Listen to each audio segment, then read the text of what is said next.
आप सभी भाई बहनों का आध्यात्मिक ज्ञानात्मक चैनल की संध्या बेला ज्ञान कक्षा में एक बार फिर स्वागत है।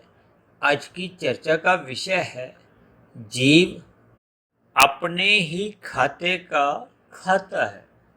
देखिए, हो सकता है ये शब्द आपको कुछ भ्रम की स्थिति में भी डाल रही हो, क्योंकि खाते शब्द का अर्थ भी अलग है और खाना शब्द का अर्थ भी अलग है।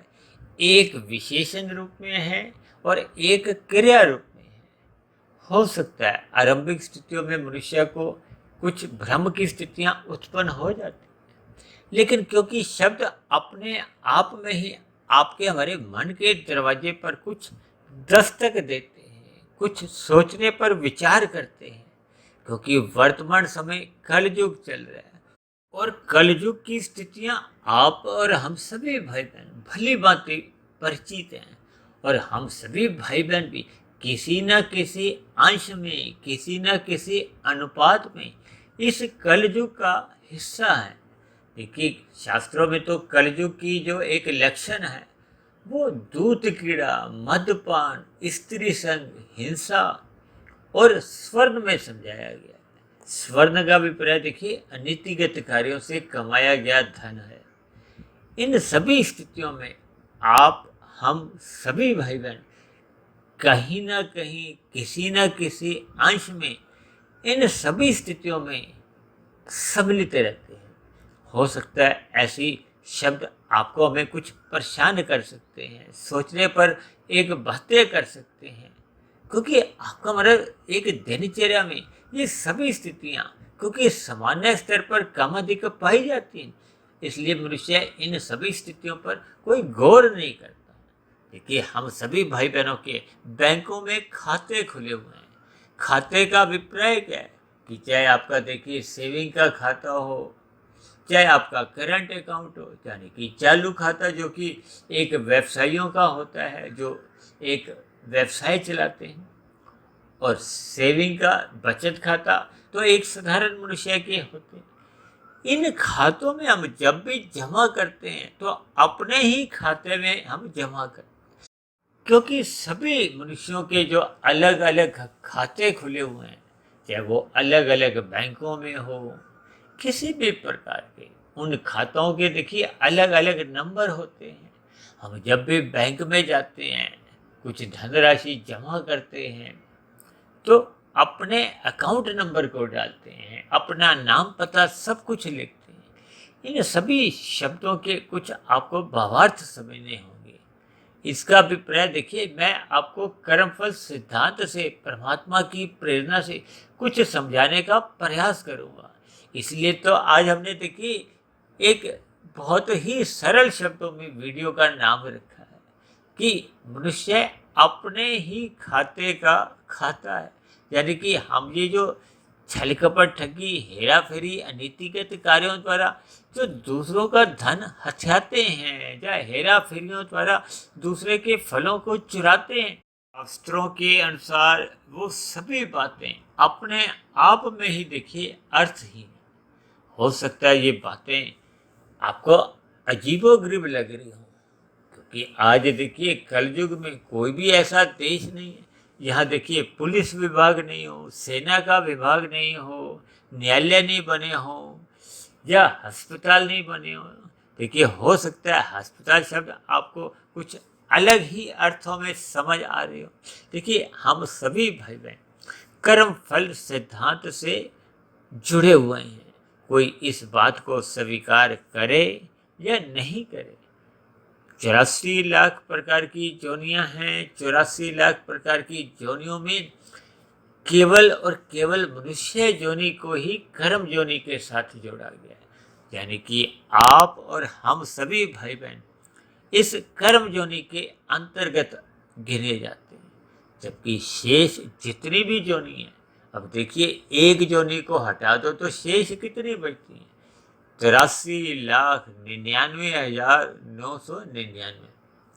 अब इसमें देखिए 80 लाख प्रकार की तो देखिए तामसी जोनियां हैं, दंडमयी जोनियां हैं, दंडमय जोनियों का अभिप्राय मनुष्य से नीचे की ये जितने भी जोनियां आप और हम अपने घरों के आसपास भी देखते हैं, भले ही हम पूरे जीवन भर इन 83,99,999 जोनियों को देखने में असमर्थ रहते हैं। आप भाई बहनों को हो सकता है थोड़ा ध्यान हो, अभी कुछ दिन पहले ही हमने देखिए ब्रह्म मुहूर्त ज्ञान उपदेश कक्षा में 80 लाख जोनियों का एक दंडमय जोनियों के साथ जोड़ा कर कुछ उस पर चर्चाएं की थी। ये सभी स्थितियां आपको हमें मनुष्य जोनि में समझनी होगी ताकि आपके हमारे कर्मों में सुधार आए, हम मनुष्य जोनि के अवसर का लाभ उठाएं। क्योंकि जब तक मनुष्य पाप कर्मों से अपने आप को अलग नहीं करता, देखिए शास्त्रों में तो बार बार विस्तार से समझाया गया, ये करो ये मत करो। जो मत करो का अभिप्राय क्या है? निषेध कर्म है, पाप कर्म है, उनसे मनुष्य को बचना चाहिए। हम सभी भाई बहन देखिए स्कूटर कार चलाते हैं, यातायात के नियमों का आपको हमें पालन करना अनिवार्य होता है। जब भी हम देखिए सरकारी विभाग में, यातायात विभाग में अपना एक लाइसेंस बनवाते हैं गाड़ी चलाने का, तो वहाँ हम घोषणा करते हैं कि अभी तक जो भी नियम बने हुए हैं उन सभी यातायात नियमों का मैं पालन करूँगा, और भविष्य में भी जब जब कोई इन नियमों में बदलाव आएगा तो उन नए नियमों का भी मैं पालन करूँगा। यदि आप नीचे लिख कर देते हो कि मैं इन नियमों का पालन नहीं करूँगा, मन मर्जी से गाड़ी चलाऊँगा, तो फिर आपका कभी भी लाइसेंस बन नहीं सकता। इसी तरह मनुष्य योनि में आते समय माता के गर्भ में प्रवेश से पहले हम ये घोषणा परमात्मा के सम्मुख करते हैं कि मैं भी मनुष्य योनि में अपने कर्तव्य कर्मों का पालन करूंगा, धर्म को प्रथम स्थान पे रखूंगा, अपनी दिनचर्या में ऐसा कोई कार्य नहीं करूंगा जिसके करने मात्र से अन्य मनुष्यों को या प्रकृति के अन्य जीव जंतुओं को कष्ट हो, पीड़ा हो, दुख पहुंचे।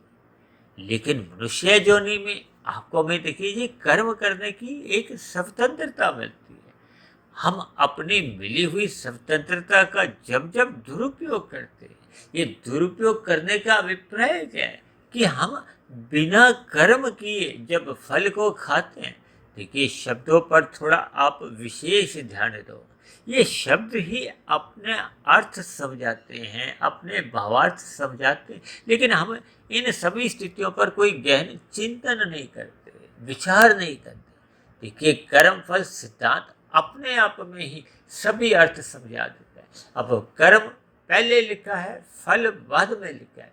इसका अभिप्राय क्या है कि पहले आपको कर्म करना है, बाद में आपको फल मिलता है।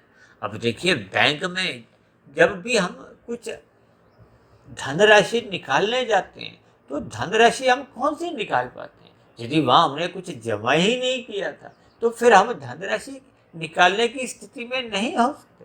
देखिए आपके पास भले ही एक चेक बुक रखी हो, आपके बैंक में यदि 1000 रुपये का एक खाते में जमा राशि रखी हुई है, यदि आप अपने चेक में 5000 रुपये की राशि भरते हो और बैंक में जाकर कहते हो कि आप मुझे 5000 दो, तो फिर आपको 5000 मिल नहीं सकते।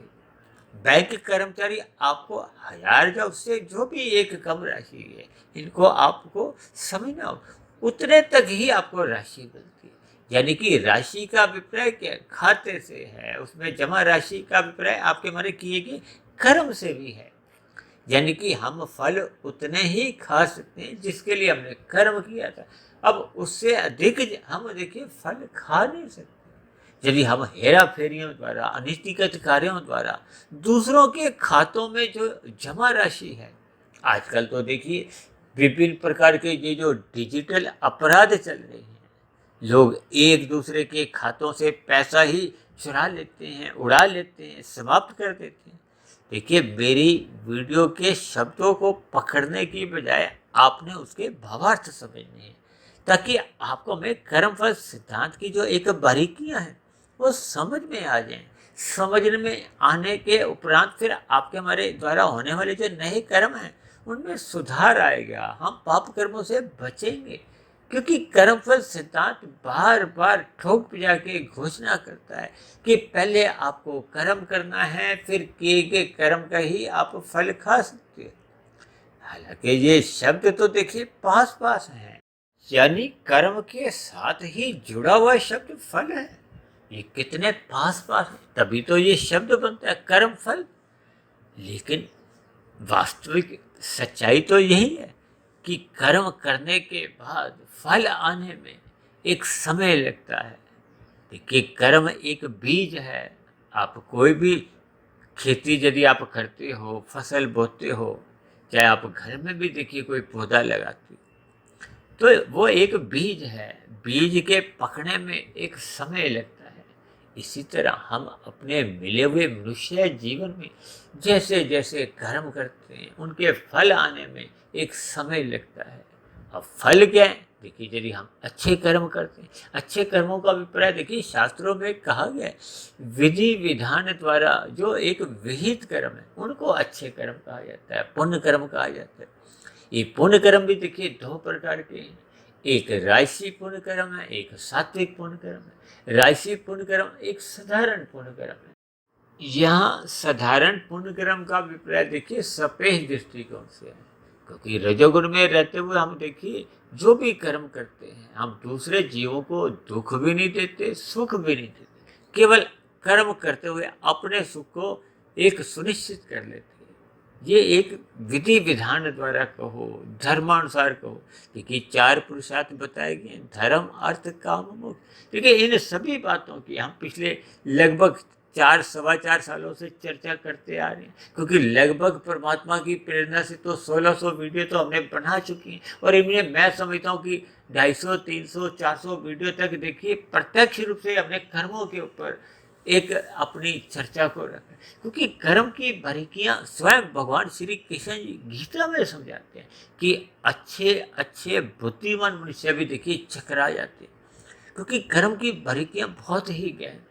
और अक्सर मैं बार बार कहता रहता हूँ कि हाँ, आपको हमें ब्रह्म मुहूर्त में अवश्य ही उठना चाहिए, क्योंकि ब्रह्म मुहूर्त में ये जो आपकी हमारी बुद्धि है ये अधिक वाट की जलती है। जब अधिक रोशनी होती है तो आपको में सूक्ष्म बातें भी जल्दी समझ में आ जाती है। जैसे सूक्ष्म पदार्थ हैं आपको हमें दिखने लगते हैं। अब आपने हमें देखिए, जब तापमान थर्मामीटर में चेक करते हैं तो हम प्रकाश के सामने जाते हैं, ट्यूब के सामने जाते हैं।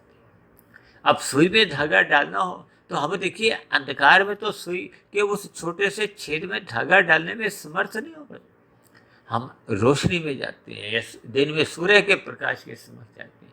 इन सभी स्थितियों के आपको में भावार्थ समझने होंगे।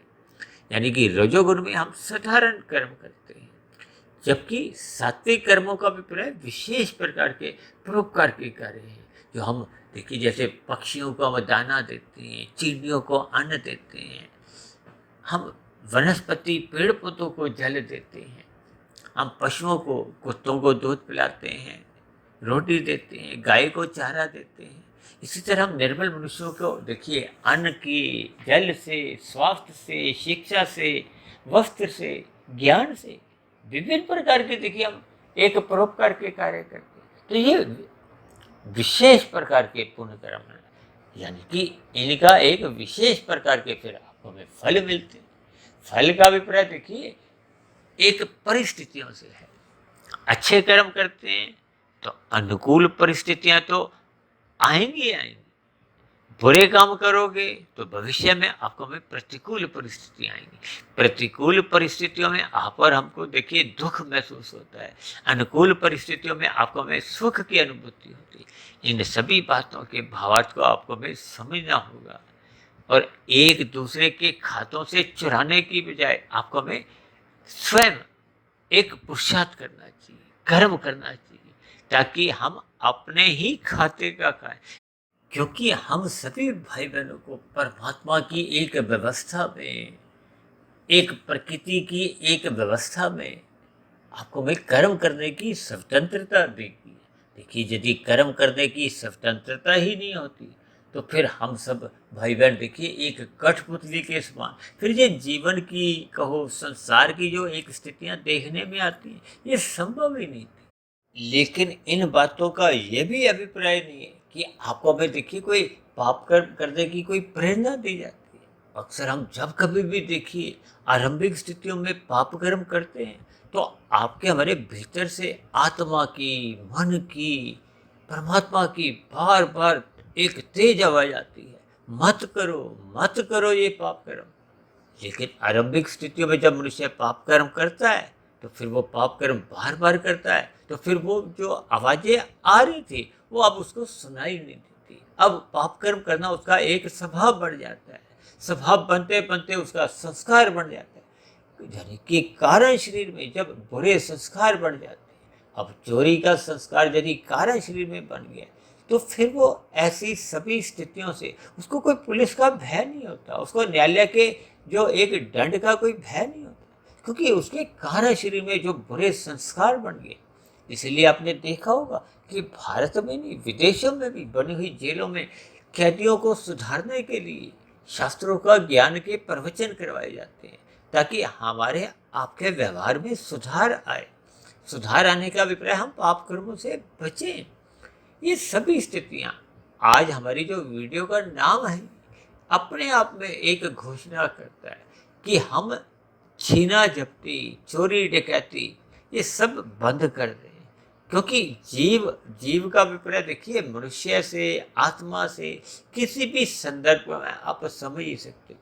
इसीलिए मैंने जीव शब्द को देखिए सफेद रंग से दर्शाया, क्योंकि हम सभी ज्ञान स्वरूप आत्माएं हैं और सभी आत्माओं का स्वभाव क्या है?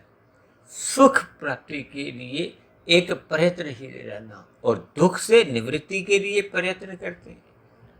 यानी कि हम सभी भाई बहन आनंद प्राप्ति के लिए प्रयत्नशील रहते हैं, क्योंकि संसार है, ये जगत को देखिए द्वैत कहा गया। यहाँ सुख दुख, गर्मी सर्दी, ये द्वैत की स्थिति है, जबकि परमात्मा एक सच्चिदानंद आनंद स्वरूप सत्ता है। माया में देखिए सुख अल्पकालिक है। ये तमोगुण, रजोगुण और सतोगुण की स्थिति है, इनके अलग अलग लक्षण हैं जिनकी हम अक्सर चर्चाएं करते रहते हैं। लेकिन आज हमारा केवल इतना ही विषय है कि हमें प्रकृति के सुखों का यदि भोग करना भी है जो अंतोगत्वा देखिए दुखदायी है, क्योंकि भगवान श्री कृष्ण जी ने बार बार कहा है कि ये जगत दुखालय है या कामादिक दुख बने रहते हैं। और हमने तो एक चर्चा की थी त्रिविध ताप पर भी। ये सभी स्थितियाँ आपको मैं अपने जीवन काल में समझनी होगी और विशेष रूप से दूसरे मनुष्यों के किए गए फलों को खाने से बचना होगा, क्योंकि कर्म फल सिद्धांत के अंतर्गत हम जैसे जैसे निषेध कर्म करते हैं, पाप कर्म करते हैं, देखिए भौतिक जगत में हो सकता है कोई मनुष्य देखिए पाप कर्म करता हुआ, अपराध कर्म करता हुआ कानून की नज़र से बच भी जाए, लेकिन परमात्मा की नज़र में, प्रकृति की अदालत में आज तक कोई भी अपराधी बच नहीं पाया। अगर बच पाया होता तो ये जो नीचे की जो 80 लाख प्रकार की दंडमय जोनी है ये आपके मैंने देखने में नहीं आती। इन सभी स्थितियों पर आपको में चिंतन करना होगा। अपने स्वयं के खाते में ही आपको हमें एक जमा करना होगा, यानी कि पुण्य कर्म करते रहना होगा। और जैसे जैसे हम सत्संग श्रद्धापूर्वक करते हैं, ज्ञान में स्थितियाँ मजबूत होने लगती हैं, शुभ संस्कार बनने लगते हैं, तो फिर मनुष्य के जीवन में निष्काम भाव से कर्म होने लगते हैं। कर्म योग में मनुष्य स्थित हो जाता है, फिर ज्ञान योग, भक्ति योग।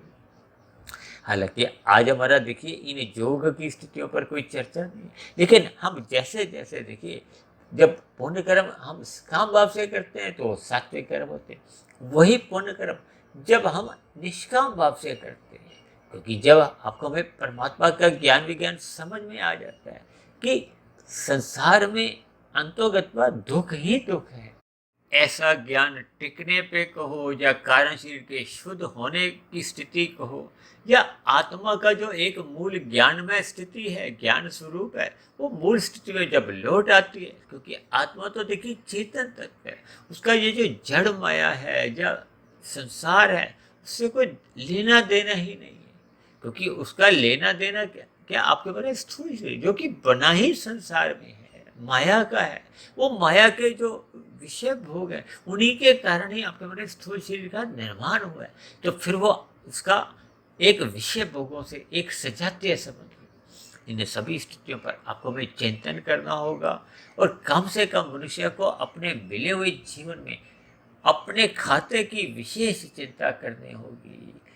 ये विशेष चिंता वही मनुष्य कर पाता है जो श्रद्धा पूर्वक सत्संग करता है, रात को जल्दी सोने लगते हैं, सुबह ब्रह्म मुहूर्त में उठने लगते हैं। तो फिर उसको कर्म फल सिद्धांत की बारीकियों का बोध होने लगता है, क्योंकि कर्म फल देखिए सिद्धांत से जुड़ा है और सिद्धांत का कोई वर्तमान भूत भविष्य नहीं, यानी कि इनका कभी खंडन नहीं होता। देखिए यातायात के नियमों में तो समय समय पे बदलाव करने पड़ते हैं, लेकिन कर्म फल सिद्धांत में अनादि काल से जो स्थितियां बनी हुई हैं, चाहे वो सतयुग था, त्रेता युग, द्वापर युग और वर्तमान समय देखिए कलयुग चल रहा है। और ये कलयुग देखिए कोई पहली बार नहीं आया, ये तो एक प्रभाव में इनका कर्म चलता रहता है। तो इन सभी स्थितियों पर आपको हमें विचार करना होगा।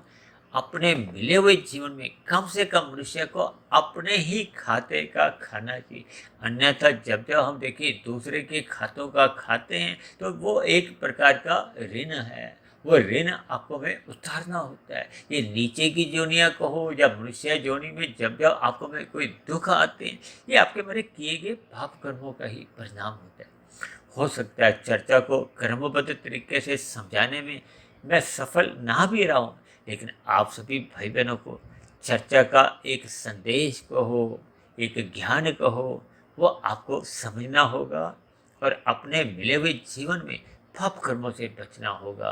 दूसरों के खातों से खाने की जो एक स्थिति है उनसे आपको में बचना होगा, ताकि मरने के बाद आपके मरी अधोगति की स्थितियां नहीं बने। हो सकता है ये शब्द आपको मैं परेशान करते हो, इसके लिए मैं क्षमा भी चाहता हूँ, लेकिन इन सभी सच्चाई को आपको मैं स्वीकार करना होगा और अपने मिले हुए जीवन के उद्देश्य को समझते हुए साधना करनी होगी। यानी कि इस कर्म फल सिद्धांत से भी ऊपर उठते हुए कर्म योग, ज्ञान योग, भक्ति योग में स्थित होते हुए अपने कारण शरीर को समाप्त करते हुए ये जो जन्म मरण का बंधन है इससे मुक्ति पाते हुए मोक्ष की स्थिति को, आनंद की स्थिति को, परमात्मा की स्थिति को प्राप्त करना होगा। तो ऐसी सभी शुभ स्थितियां आप सभी भाई बहनों के जीवन में भी बनने लगे। इन्हीं शुभकामनाओं के साथ चर्चा विशेष को यहीं विश्राम देते हैं। कल सुबह फिर मिलते हैं ब्रह्म मुहूर्त ज्ञान उपदेश कक्षा में। तब तक आप अपने आध्यात्मिक मित्र सुधीर भाटिया फकीर को इजाज़त दें। आप सभी भाई बहनों को बहुत बहुत शुभ रात्रि और सुबह ब्रह्म मुहूर्त में उठने के लिए मेरी ओर से आप सभी भाई बहनों को बहुत बहुत शुभकामनाएं। फिर भी चर्चा संबंधित आपके मन में कोई प्रश्न हो, कोई मेरे आध्यात्मिक ज्ञानात्मक चैनल के प्रति कोई सुझाव हो या मेरी कही गई बातों पर आपको किसी प्रकार की कोई शिकायत हो, आपत्ति हो, इन सभी बातों का नीचे दिए गए कमेंट्स बॉक्स पर आप सभी भाई बहनों का सदा ही स्वागत है। तो चर्चा विशेष को ध्यानपूर्वक सुनने के लिए आप सभी भाई बहनों का भी बहुत बहुत धन्यवाद।